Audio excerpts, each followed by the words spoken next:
सभी भाई बहनों को जय मसीह की। आदम की वंशावली। आदम की वंशावली यह है, जब परमेश्वर ने मनुष्य की सृष्टि की तब अपने ही स्वरूप में उसको बनाया। उसने नर और नारी करके मनुष्यों की सृष्टि की और उन्हें आशीष दी और उनकी सृष्टि के दिन उनका नाम आदम रखा। जब आदम 130 वर्ष का हुआ तब उसके द्वारा उसकी समानता में उस ही के स्वरूप के अनुसार एक पुत्र उत्पन्न हुआ। उसने उसका नाम सेत रखा। सेत के जन्म के पश्चात आदम 800 वर्ष जीवित रहा और उसके और भी बेटे बेटियां उत्पन्न हुए।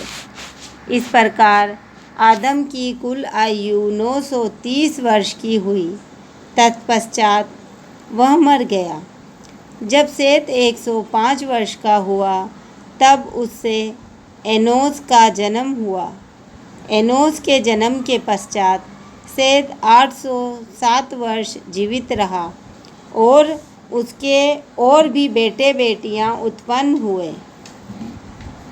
इस प्रकार सेत की कुल आयु 912 वर्ष की हुई। तत्पश्चात वह मर गया। जब एनोस 90 वर्ष का हुआ तब उससे केनान का जन्म हुआ। केनान के जन्म के पश्चात एनोस 815 वर्ष जीवित रहा और उसके और भी बेटे बेटियां उत्पन्न हुई। इस प्रकार एनोस की कुल आयु 905 वर्ष की हुई। तत्पश्चात वह मर गया। जब केनान 70 वर्ष का हुआ तब उससे महललेल का जन्म हुआ। महललेल के जन्म के पश्चात केनान 840 वर्ष जीवित रहा और उसके और भी बेटे बेटियां उत्पन्न हुई।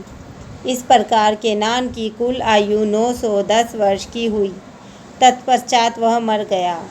जब महललेल 65 वर्ष का हुआ तब उससे येरेद का जन्म हुआ।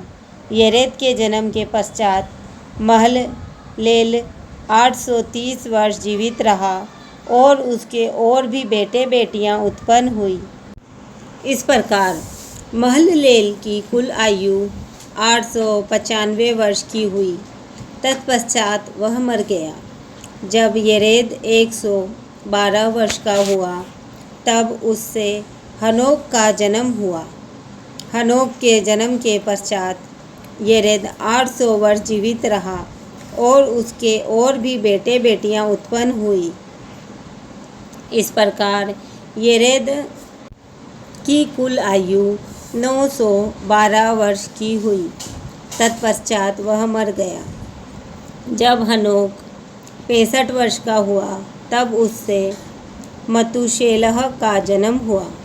मतूशेलह के जन्म के पश्चात हनोक 300 वर्ष तक परमेश्वर के साथ साथ चलता रहा और उसके और भी बेटे बेटियां उत्पन्न हुई। इस प्रकार हनोक की कुल आयु 365 वर्ष की हुई।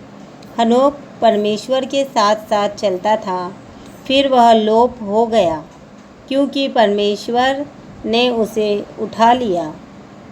जब मतूशेलह 187 वर्ष का हुआ तब उससे लेमेक का जन्म हुआ। लेमेक के जन्म के पश्चात मतूशेलह 782 वर्ष जीवित रहा और उसके और भी बेटे बेटियां उत्पन्न हुई। इस प्रकार मतूशेलह की कुल आयु 969 वर्ष हुई। तत्पश्चात वह मर गया। जब लेमेक 182 वर्ष का हुआ तब उससे एक पुत्र का जन्म हुआ। उसने यह कहकर उसका नाम नूह रखा, यहोवा ने जो पृथ्वी को श्राप दिया है उसके विषय यह लड़का हमारे काम में और उस कठिन परिश्रम में जो हम करते हैं हमको शांति देगा। नूह के जन्म के पश्चात लेमेक 595 वर्ष जीवित रहा और उसके और भी बेटे बेटियां उत्पन्न हुई। इस प्रकार लेमेक की कुल आयु 770 वर्ष की हुई। तत्पश्चात वह मर गया और नूह 500 वर्ष का हुआ। और नूह से सेम और हाम और येपेत का जन्म हुआ। आमीन।